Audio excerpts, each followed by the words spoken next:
Good morning, welcome to a new market update, and today we're going to discuss Bitcoin and Cardano. And we have been discussing Cardano often in the previous weeks.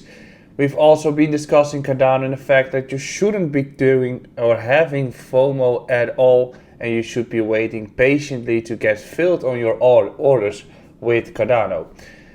Yesterday and the day before that, those orders were filled if you followed through, and now we're going to discuss what we can expect next from that coin.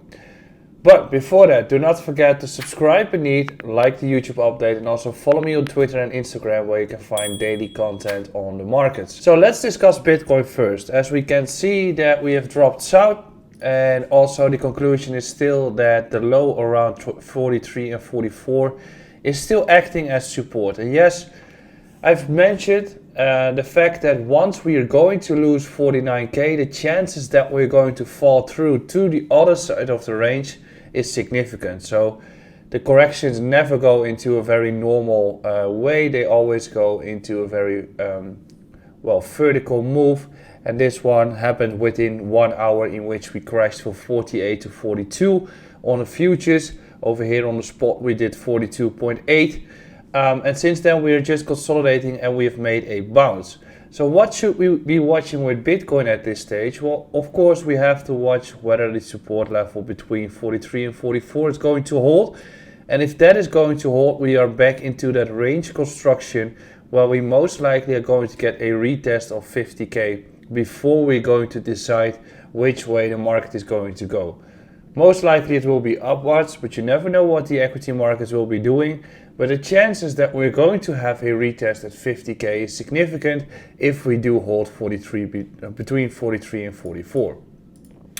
When we're looking at lower time frames, we can see that price has been acting above 46.8 as a very crucial support level, right? So this entire market that we have here is the one to break if we want to get to 50k. And we might even rush towards 50.8 as there's nothing in between those two levels. So in order to actually get to the level that we wanted to be getting to, which is 50k, it has to break through a certain resistance zone. And you can see the price has been acting at this price level often here too, as we have been acting here as support.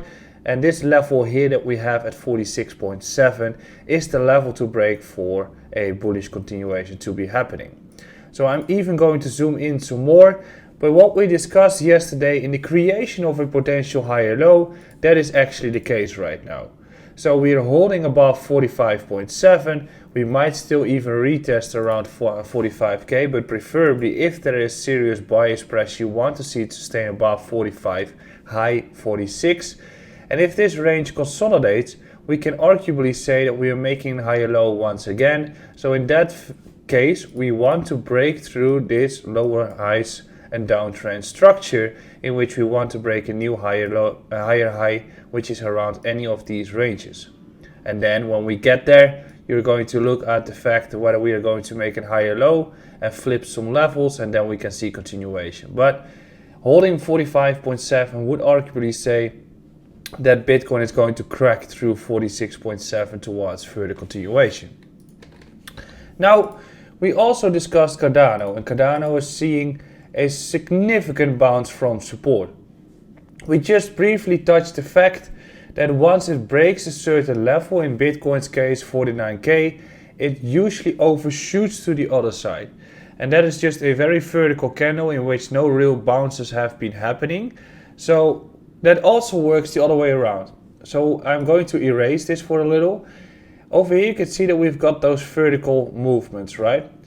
So once Cardano loses this support level at 243, which we have marked previously, it overshoots to the other side as there is no real support level in between. So it's not weird that it's dropping that fast and that deep, but it feels like it's almost the bear market has started, because nothing in between is actually going to care of the price of Cardano, and therefore the price can escalate or just fall downwards towards the next support zone, as there's just those big gaps in the impulse wave. So we've seen that. We've also marked this level as support. We have actually got daily closes above 243. through which you should be filled in Cardano. What is most likely going to happen? Well, the case that we're going to have some sideways action like we did here is very common to see happening at this stage.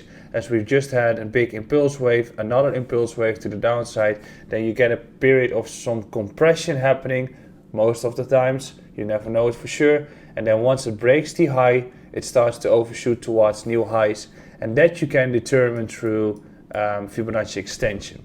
So I've discussed the potential risk reward.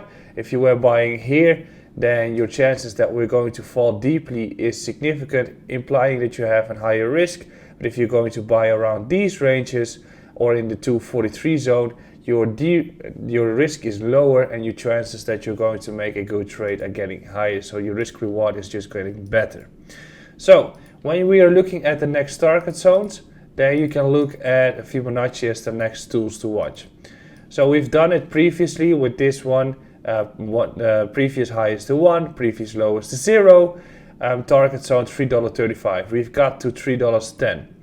So now what we can do is that we take the previous high, previous low, and start targeting next levels for Cardano.